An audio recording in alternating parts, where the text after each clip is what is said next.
जी असद कुछ कहना चाह रहे हैं? अटेंडेंस असद,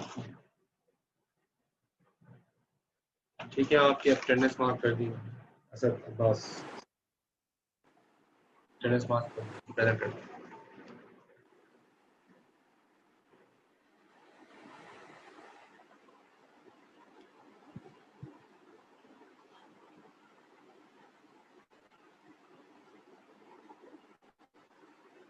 शामिर अहमद भी आ गए, शामिर अहमद ठीक है। चलिए स्टार्ट कर रहे हैं। मैं थोड़ा सा इसको थोड़ा पिछला जो हमने पढ़ा था वहीं से स्टार्ट करते हैं।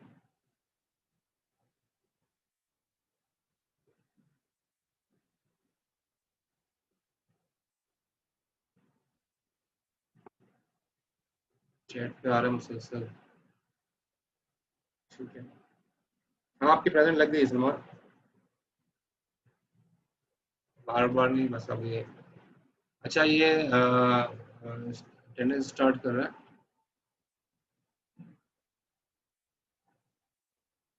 अच्छा आपको ये 15 पार्टिसिपेंट्स है, अभी भी कम है, पार्टिसिपेंट 14 ही है। थोड़ा सा मैं आपको रिव्यू भी करा दूं पिछला हमने क्या किया था, ठीक है ना। यहाँ से मैं रिव्यू करा रहा हूँ, थोड़ा सा रिव्यू कर लेते हैं ताकि आज मैं असल में कुछ एल्गोरिथम कराऊंगा। तो सीपीयू स्केजुलिंग के बारे में हमने पढ़ा था हमने लास्ट क्लासेस के अंदर, और ज़ाहिर है स्केजुलिंग की ज़रूरत पेश आती है जब हम आईओ बर्स्ट और सीपीयू बर्स्ट की बात करते हैं। और सीपीयू बर्स्ट और आईओ बर्स्ट के दोनों की आप ज़ाहिर है आईओ बर्स्ट का मतलब है वेटिंग टाइम में चला जाता है, तो वेटिंग टाइम जो है वो उसकी स्केजुलिंग नहीं हो सकती, लेकिन सीपीयू बर्स्ट जो है जिसमें एक्चुअली सीपीयू प्रोसेस कर रहा होता है उसकी स्केजुलिंग हो सकती है। उसके बाद हमने देखा था कि दो तरह के शेड्यूलर होते हैं, शॉर्ट टर्म शेड्यूलर होता है और लॉन्ग टर्म शेड्यूलर होता है, ठीक है। और शॉर्ट टर्म शेड्यूलर का मतलब क्या होता है कि वो रेडी क्यू से जो है किसी प्रोसेस को निकाल के सीपीयू के हवाले करता है चलाने के लिए। तो ये काम होता है शॉर्ट टर्म शेड्यूलर का, या स्केड्यूलर का, तो दोनों सही है। तो शॉर्ट टर्म स्केड्यूलर का काम होता है कि जो है वो रेडी क्यू से चलाने के लिए सीपीयू के हवाले करता है। और जो लॉन्ग टर्म स्केड्यूलर है, लॉन्ग टर्म स्केड्यूलर है वो काम क्या करता है कि वो अ,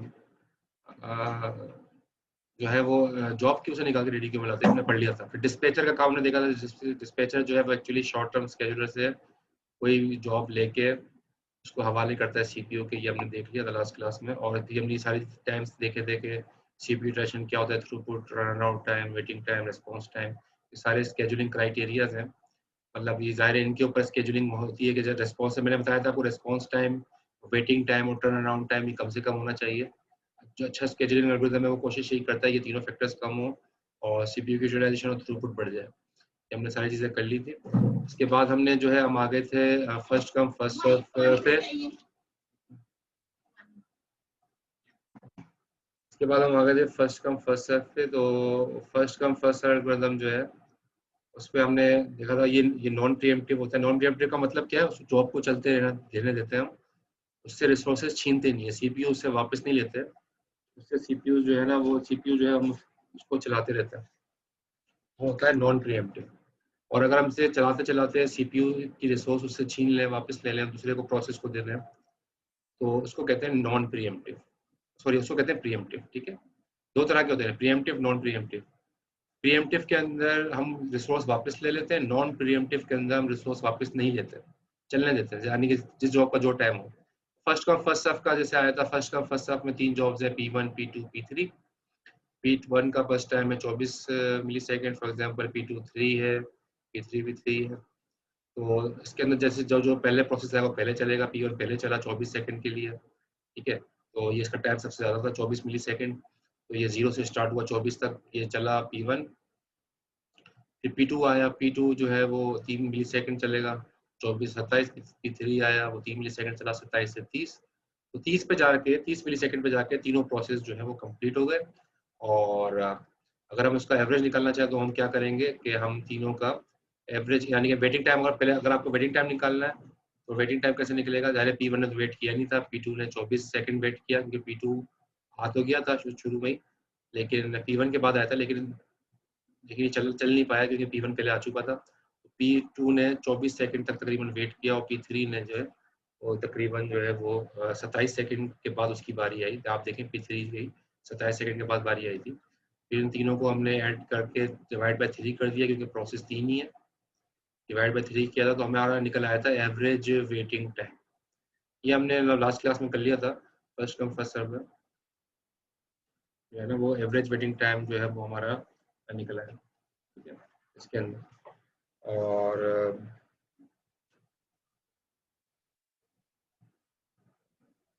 अगर हम देखें जो है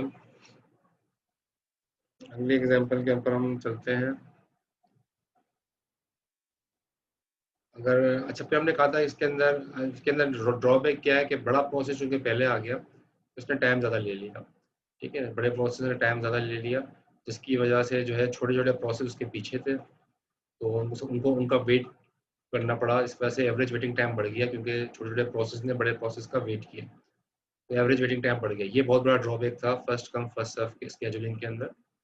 और अगर ये ऑर्डर तब्दील कर दिया जाए, पहले छोटी जॉब्स ले आई जाए फिर बाद में बड़ी जॉब चलाई जाए तो ज़ाहिर है एवरेज वेटिंग टाइम बहुत कम हो जाता है क्योंकि ज़ाहिर है P2 और P3 आते ही P2 चल गई 3 सेकंड की, P3 से चल गई 3 सेकंड की और जो बड़ी जॉब थी P1 जो 24 सेकंड की थी वो आखिर में चली तो P2 और P3 को वेट नहीं करना पड़ा जिसकी वजह से अगर हम एवरेज वेटिंग टाइम निकालें तो वो बहुत कम हो गया, 3 मिली सेकंड हो गया। पिछले केस में 17 मिली सेकंड था, इसके अंदर P1 पहले आया था। लेकिन इस केस के अंदर जब P2 पहले आया और P3 पहले आया, बाद में आखिर में P1 आया जो बड़ी जॉब थी, उसकी वजह से जो एवरेज वेटिंग टाइम जो है वो कम हो गया। तो जो है ना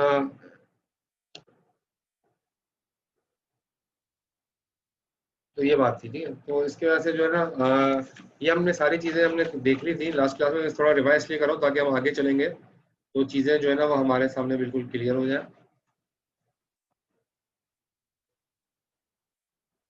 और मेंटेन रहे, ठीक है। अच्छा अब आप ये देखें इसके बाद क्या हुआ, इसको कहते हैं कन्वाय इफेक्ट। मैं लास्ट क्लास में बताया था कन्वाय इफेक्ट का मतलब क्या है, बड़ा प्रोसेस पहले आ जाता है, छोटे छोटे इंतजार करते हैं तो ये कन्वाय इफेक्ट होता है, ठीक है। तो कन्वाय इफेक्ट जो है वो बहुत बड़ा ड्रॉबैक होता है first come first serve scheduling का। तो क्योंकि बहुत छोटे छोटे आयो बाउंड प्रोसेस छोटे होते हैं, सीपीयू बाउंड प्रोसेस बड़े होते हैं। सीपीयू बाउंड प्रोसेस पहले चल रहे होते हैं, मतलब अगर सीपीयू बाउंड प्रोसेस पहले आ जाए तो सारे आयो बाउंड प्रोसेस बाद में अगर चलेंगे तो ज़ाहिर है ये कन्वाय इफेक्ट पैदा करेगा। तो अच्छा ये होता है कि इन दोनों का कॉम्बिनेशन हो, आईओ बाउंड और सीपीयू बाउंड प्रोसेसेस का आपस में अच्छा कॉम्बिनेशन हो ताकि स्केजुलिंग अच्छी हो सके। तो बहरहाल एक first come first serve scheduler का एल्गोरिथम था। इसके बाद हमने देखा था शॉर्टेस्ट जॉब फर्स्ट। तो शॉर्टेस्ट जॉब फर्स्ट जो स्केजुलिंग एल्गोरिथम है ये भी एक अच्छा एल्गोरिथम है और ये करता है क्या है कि जो जॉब छोटी होती है सबसे, ठीक है, उसको पहले चलाता है। तो associate with each process the length of its CPU burst. तो जो से अगले सीपीयू असल में वो देखता है क्या, वो प्रिडिक्शन करता है इसके अंदर प्रिडिक्शन होती है कि वो देखता है कि अगली सीपीयू बर्स्ट कितनी छोटी हो सकती है, ठीक है। तो उसकी प्रिडिक्शन देखते हुए वो जो है वो क्या करता है, वो छोटी जॉब को जो है चलाना शुरू करता है। जो सब में छोटी जॉब आने वाली उसको उम्मीद होती है सबसे छोटी जॉब होगी अगली आने वाली, तो वो उसको जो है वो एग्जीक्यूट करता है। तो इससे फायदा क्या होता है, average time minimum average waiting time जो है वो इसमें कम निकलता है इस एल्गोरिथम में, क्योंकि ज़ाहिर है छोटी छोटी जॉब्स जब शुरू में आ जाएंगी और बड़ी जॉब्स बाद में चली जाएंगी तो जॉब्स को कम वेट करना पड़ेगा, ठीक है, कम वेट करना पड़ेगा। तो इस वजह से एवरेज वेटिंग टाइम जो है इसके अंदर जो है वो काफ़ी रिड्यूस हो जाता है। और कन्वाय इफेक्ट जो प्रॉब्लम था फर्स्ट कम फर्स्ट सर्व का कन्वाय इफेक्ट, वो कन्वाय इफेक्ट यहाँ पर पैदा नहीं होता। और मतलब ये चीज़ें हमने पढ़ ली थी लास्ट क्लास में, रिवाइज करा रहा हूँ मैं आपको। इसके बाद हमने देखा था कि शॉर्टेज जॉब फर्स्ट जो है वो उसके ये इसका एक एग्जांपल हमने देखी थी, ठीक है ना, कि P1 P2 P3 P4 ये सारी जॉब्स आई थी। इनमें से सबसे छोटी जॉब जो है वो सबसे पहली चलाई जाएगी, ये बस टाइम है इसका, ठीक है। ये प्रोसेसेस है, नंबर ऑफ प्रोसेसेस है, ये इसका बस टाइम है। और जो सबसे छोटी जॉब है वो सबसे पहले चलाई जाएगी। तो सबसे छोटी जॉब जो है इसमें वो कौन सी है, थ्री, थ्री को सबसे पहले चलाया गया, ठीक है, यानी कि P4 सबसे छोटी जॉब है, थ्री उसको सबसे पहले चलाया गया, 3 सेकंड के लिए चली। उसके बाद जो है इससे बड़ी जॉब कौन सी है, 6 मिली सेकंड वाली P1, P1 को चलाया गया 6 मिली सेकेंड से चले, 3 से 6 मतलब 9, यहाँ पर टाइम लिखा हुआ है 9। उसके बाद उससे बड़ी कौन सी है, 3, यानी P4 और P1 तो चल चुकी है। अब क्या बची, P2 और P3। तो P2 और P3 में सबसे छोटी कौन सी है, 7 है, P3 वाली सबसे छोटी है, तो 9 से 16 तक चलेगा 7 मिली सेकेंड। और उसके बाद जो है वो आखिरी बची P2 जो कि 8 मिली सेकेंड की है, सबसे बड़ी वाली जॉब को हमने सबसे आखिर में एग्जीक्यूट किया। तो टोटल 24 मिली सेकेंड लगे सारी जॉब्स को कंप्लीट होने में। अच्छा, ये जो केस था ना शॉर्टेस्ट जॉब फर्स्ट का, ये नॉन प्रीएम्प्टिव था। नॉन प्रीएम्प्टिव का मतलब क्या है, हमने किसी से छीना नहीं प्रोसेसिंग रिसोर्स, हमने प्रोसेसिंग रिसोर्स जो है किसी से छीनी नहीं।